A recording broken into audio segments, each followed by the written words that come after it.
Kantungan nyo ng Larem Baguio. Wala mag-picnic kami wala mag-beach kami. 12 kilometer bago mag-exit ng Bulilan. Ito yung pinakamahabang tulay sa Pilipinas. Kasi yung itlog doon pagdating dito ebon na. Dito na tayo Baguio.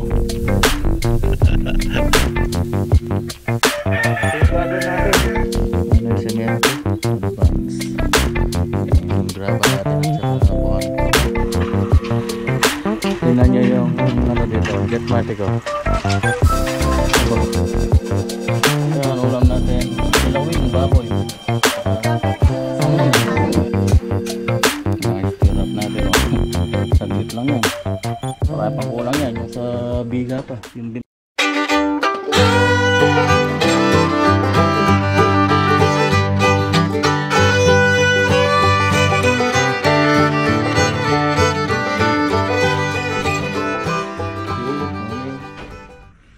check tayo 5:22. Umagayak na kami, paalis na. Ang dami mga dadalhin pa rin, mga pangsang linggong ulam. Binili na ng mahal. Ito may isang tray na itlog. Dali natin to.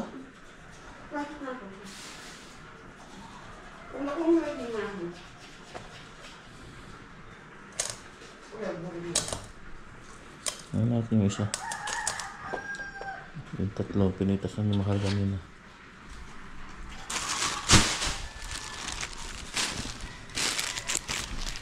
Sabi ko dun sa mga tropa, bago mag-alas 6, padaan namin sila dun sa bahay nila.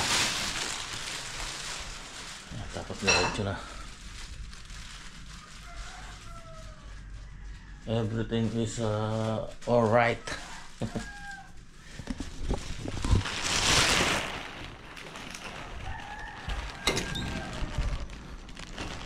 So, punong-puno na yung compartment eh.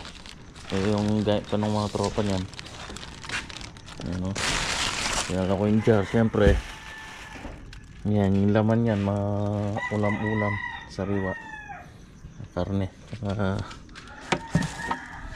isda. Yan, mga ibang tools natin nandyan na rin.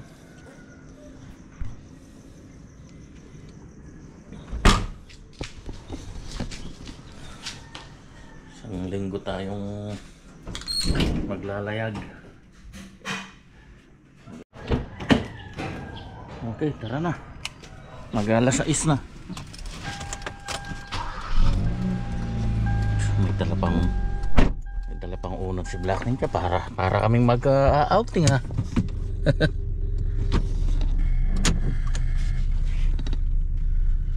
Para kaming magbe-beach.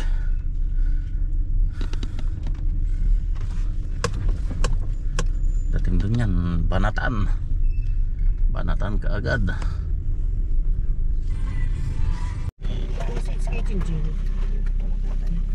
Wala ka nang nakalimutan. Para tayong magbe-beach ha. Lahat yan. Para hindi ka na uuwi ha.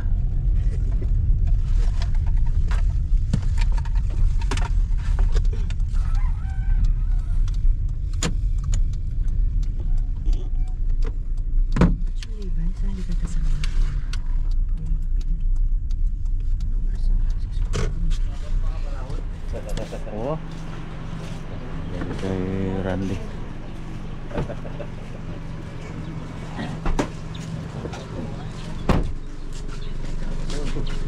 Santa pa ba? Kantungan nyo ng Larem Baguio. Wala mag-picnic kami wala mag-beach kami.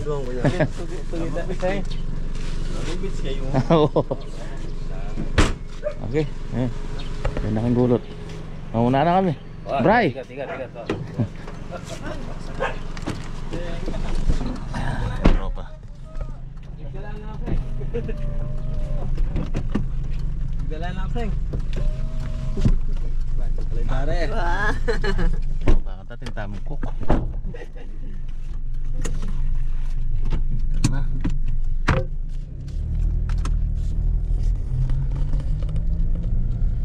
Ang oras na 6:03.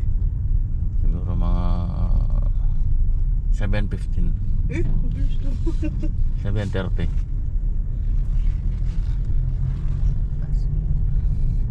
Mag-NLEX naman tayo. Pasok mo tayo dito sa may NLEX. Mabiga. Kain kita ng kain, no? Kita mo kulay ito. Service mo. Wala ko kayo ni Bing sila yung bulbol. NLEX Mabiga. Sira yung mga nang kain dito. 12 kilometer bago mag-exit ng Pulilan. Entrada na tayo dito sa mahabang tulay. Ito yung pinakamahabang tulay sa Pilipinas.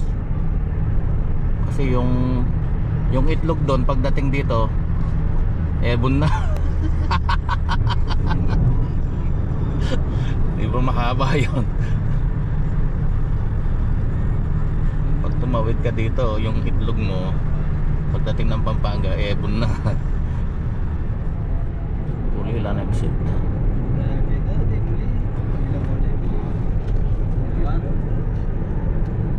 Pupunta ka ng Kalumpit, Malolos.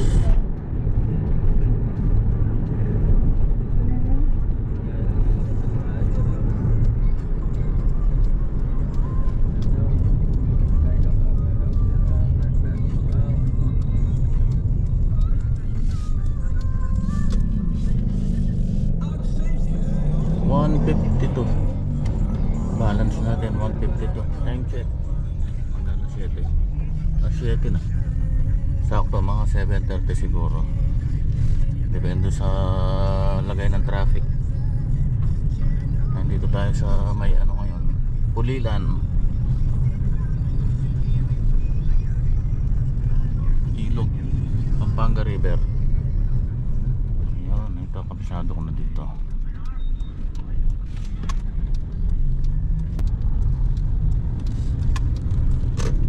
Okay. Ayos, lapit na tayo.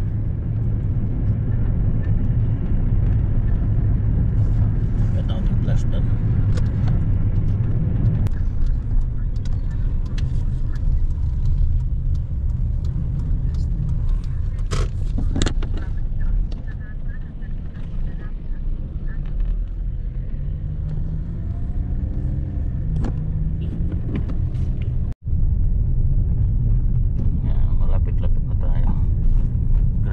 Dito basag-basag sa mga truck. Lalaki ng mga truck na dumadaan dito, yung mga dump truck.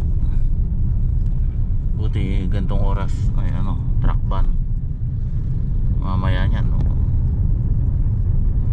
Tapos ang sikip pa ng kalsada. Pagka pumarada yung truck, walang ano, ay nagiging one way. Dito na tayo sa may Baguio. Para tayo mag-excursion. Dito na kami sa barangay Kakarong Matanda. Maski pang daanan dito. Pag may makasalubong ka, di mo alam saan tatabi.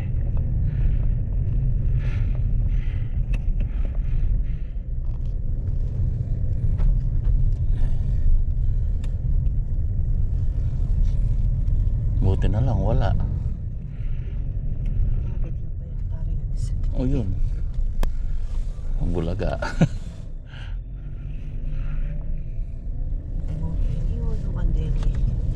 Oh, kung dito kayo magkakasalubong, paano?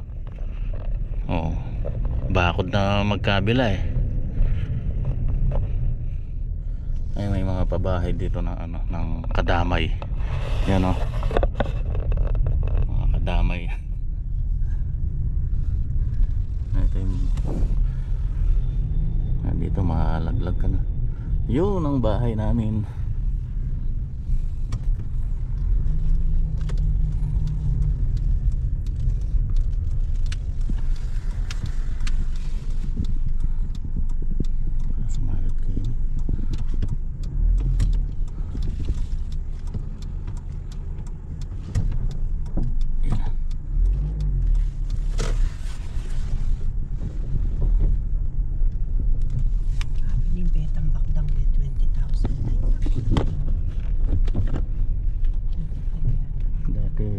palayan yan eh. Palayan dati yan.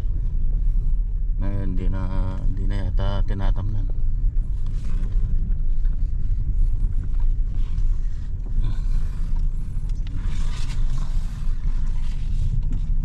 Ayun na, i-deliver na pala yung mga bakal.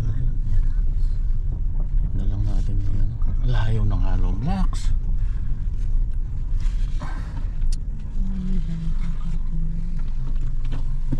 Ay, dito na tayo.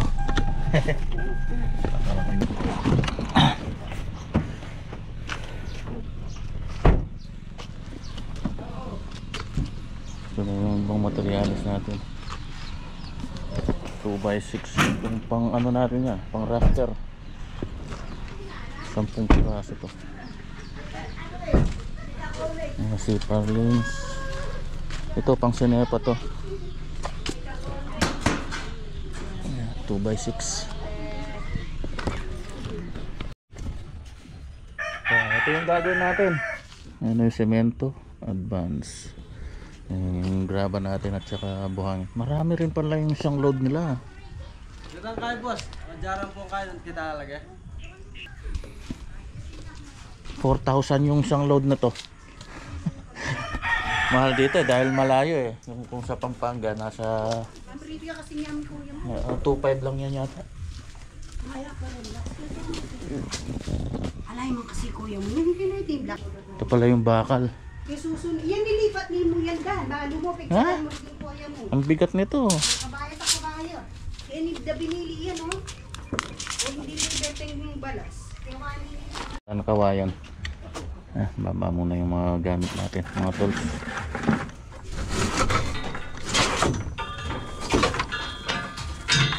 Ano yung sogan na dala.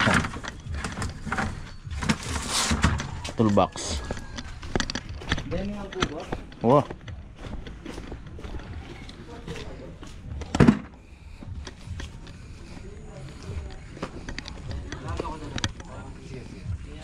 Mabae yan, mabae yan.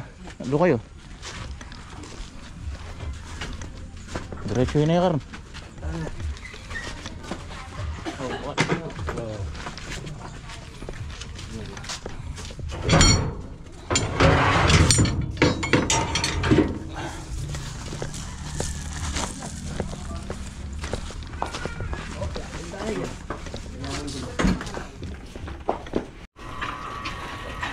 Tingnan nyo yung ano dito, Jetmatic oh.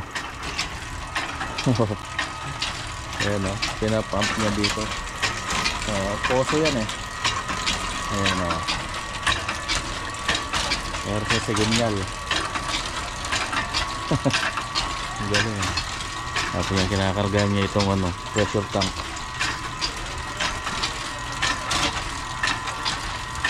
Ayos oh. Ibang klase. Meron siyang motor.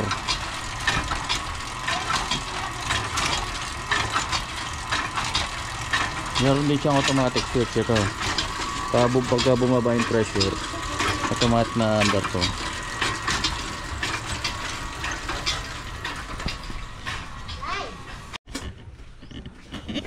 Tapos almusal na. Labanan na. Kape lang kape.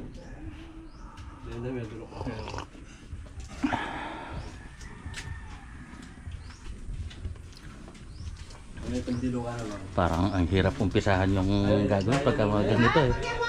Hindi katulad nung basal eh, le-layout mo na lang. Ito bagbag. Bagay muna namin isang ano na to, yero. May dugtong naman yan eh. Putulin lang muna yung mga rafter para di tayo mabilad. Okay, update tayo.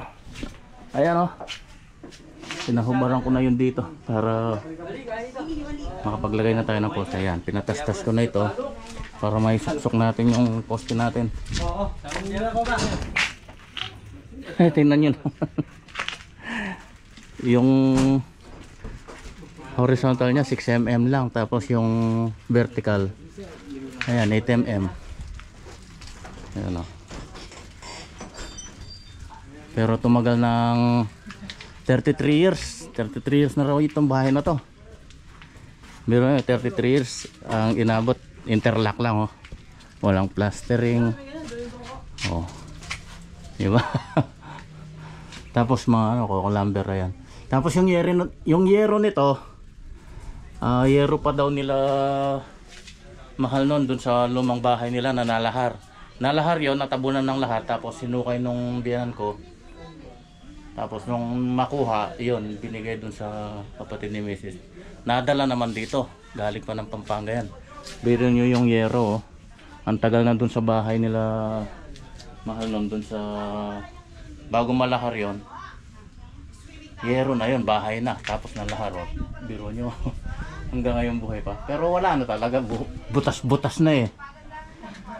Manipis na.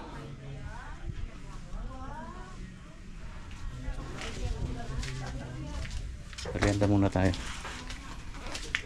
Yung ano ko, yung nakapaglaw. Yeah, gumagawa ako ng mga anilyo, mga stirrups. Kasi wala pa tayong alambre eh. Kapag sabay natasa na tayo ng ano, poste. Bubuhusan sana ngayon yung ano, pundasyon eh. Wala pa yung alambre. Ayun bahay. Eh, kaya pa-follow up ko pin, baka pa-deliver na.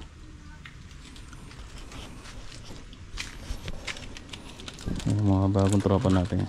Si Joshua. Binata. Tataw ka ba? Si Jay. May asawa ka na ano? Ilan? Yung anak? Wala yung bimbingin ba? Dalawa. Yung asawa? Dalawa? Hindi po. Eh, yung anak. Dalawa po. Dalawa. Wala yung bimbin. Wala yung bimbin? Ay, wala yung bimbin ako. Mamatay pa kaya kay Bimben? Wala niya po. Wala niya. Ah. Bali po pangatlo pong gusto.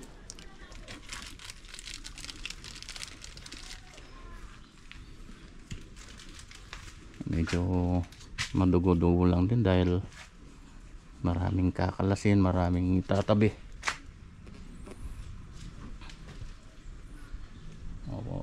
Unti-unti naman. Ihuli na natin yung ano, yung loob, yung mga partition. Importante yung paikot muna, malagyan ng poste at mabigaan para makapag sampa tayo ng ano, para makapag roof frame na tayo.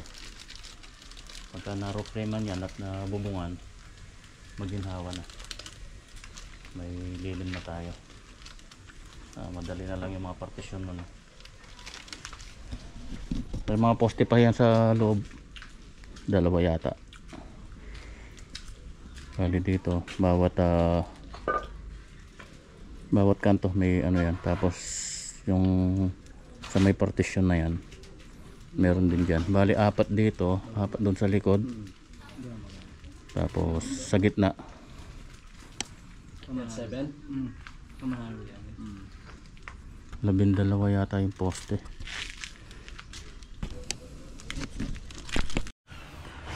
Ayun, nandito na kami sa may kabila. Tanggal na rin yung yero nito. Ayan. So bali ito, magkakaroon din ng poste dito. Yan, ito sasarado to, itong pinto na to. Dito yung magiging pinto nito, magkaharap sila. Tapos may isang CR dito.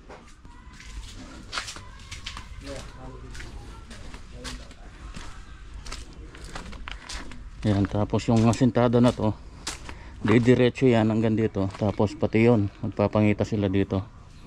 Ito yung isang kwarto naman. Magkakaroon ulit tayo ng isang poste rin dito.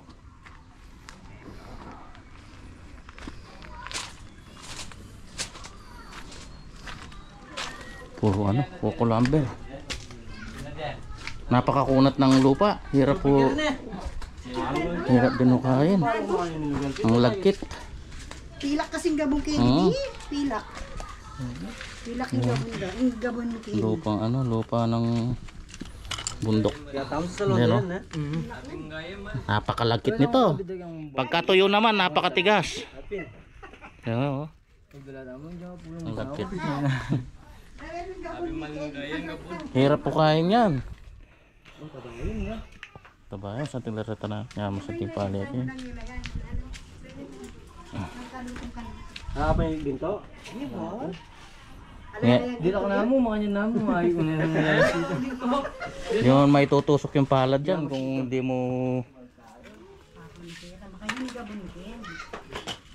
Pilak na kaya katama yan, di ba? isang hollow blocks ba? Ating pwedeng adobe po yan. Baka ano, may nalusaw na ginto dyan. Tara, tayo muna. Ginto yan, bali. Tayo muna tayo. Baka may nalusaw na ginto. Tingnan nyo, ang baba lang. Oh. Siguro nasa 2:30. Yan na! Yan, dito, poste rin dito niyan. Tapos, dito. Kakaroon din tayo ng isang poste dito. Doon. Saka isa dito.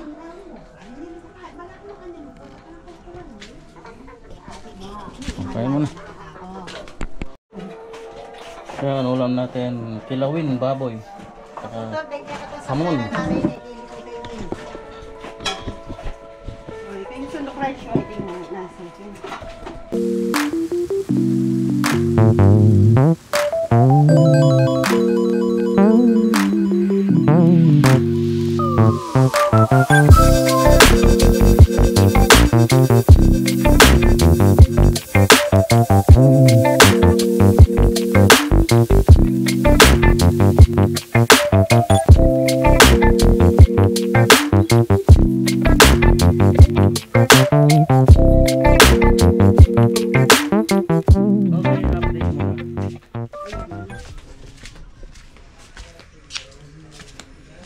Ano?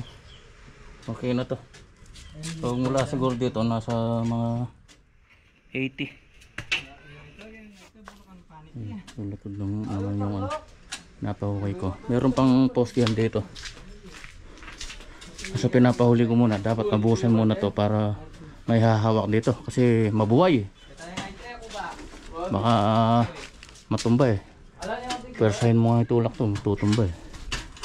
Yan. Tatabasin to tapos popost yan din dito.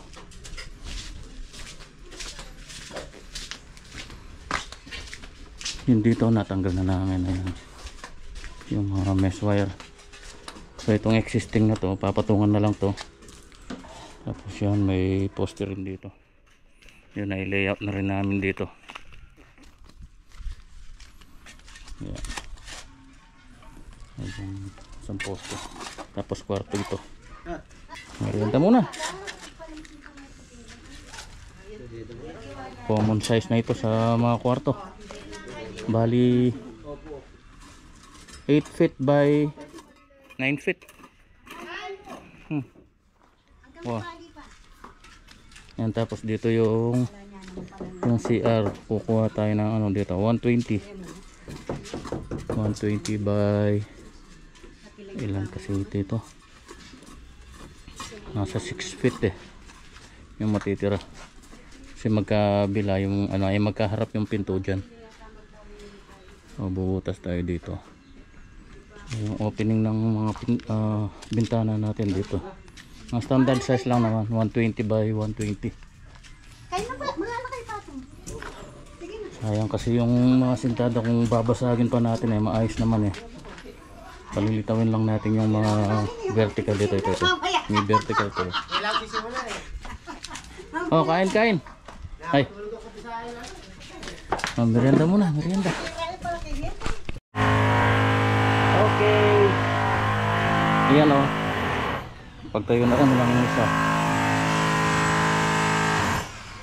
Yung pangalawa. Pinabili ko na lang muna ng 3 kilong alambre si Bilas.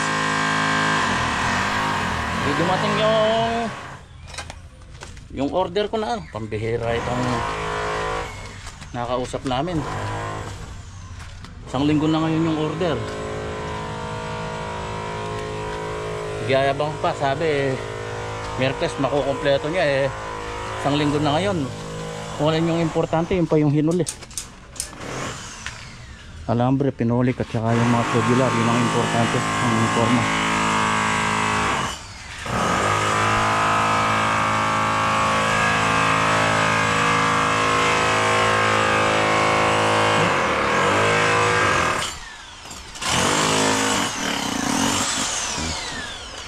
Poster pa. lalaki ng horizontal nito ha.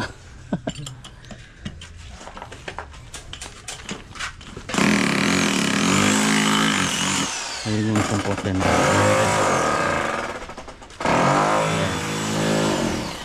Tapos isa pa rito. Ang poste rito. Hindi to i-interlock na lang natin.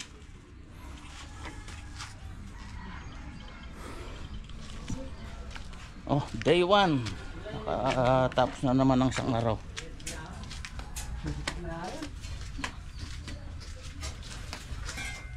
Babumbong. Bagay rayang yan ngayon mo ako patang ito bayan. Babumbong dia pasang dia.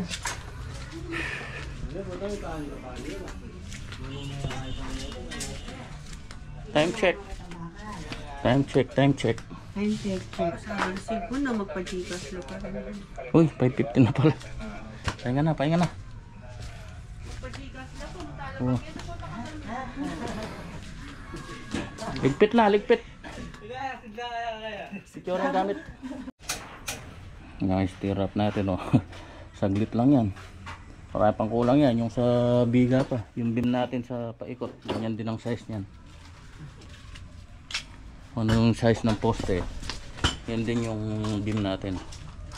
So yun din yung sukat ng mga stirrup. May nosing siya na 5 cm.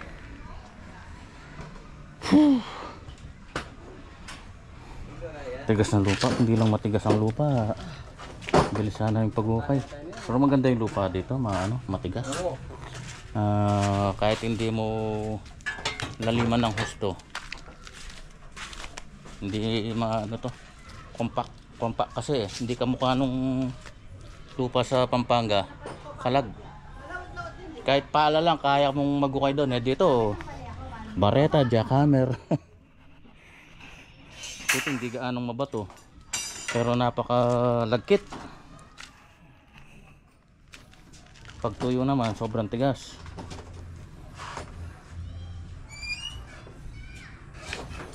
May lumitaw na vertical oh. Kasi malayo, palilitawin natin yung banda dyan.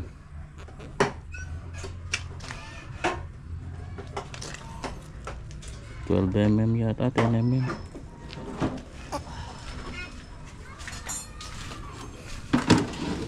Ligpit na. Ang dami na naipondong buhangin pang sentada. Pinasalandro na habang naghihintay. Bukas makakapag-buhos tayo dito sa mga poste. Yung foundation. Tapos ito papabagbag ko na to. Kunti lang naman eh. Kasi magkakaroon ng bintana rito, tatanggalin to eh. Kakapiraso yung natitira. Wah.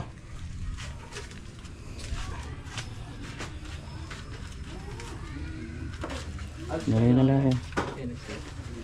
Yung kwarto ganyan, kwarto. Yan o, ganyan abay na, nakaligo na. Parang may multo eh, may bumabamba, wala naman tao. Oh, nakaligo na kayo? Oh. Pwede ba naman dito kami kayo, boss? Oo, kano na kapag dilo na. Dilo na ako. Dilo na kayo bata. Makapunta na para makakain na. Ayan, dito sila bahay nila nanay. Tabi-tabi na lang muna sila dyan. Oo. Nakaligo na rin oh. Boss na rin. Boss. Mukhang may mamamahay nito ah. Vlog si boss.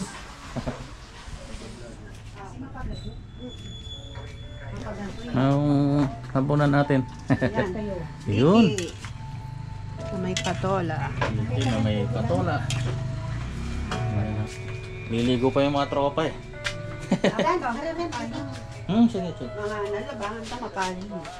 Panigo ko na nga para makakain na, makapagpahinga na.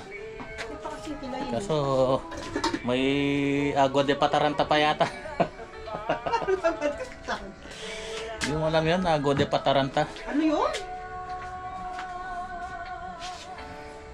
Okay, tapusin ko muna po yung vlog natin sa araw na to. Ito yung ating day 1 dito sa ating project dito sa May Pandi. productive naman yung araw natin. Hanggang bukas, abang-abang lang po. God bless us all. Ito yung loro.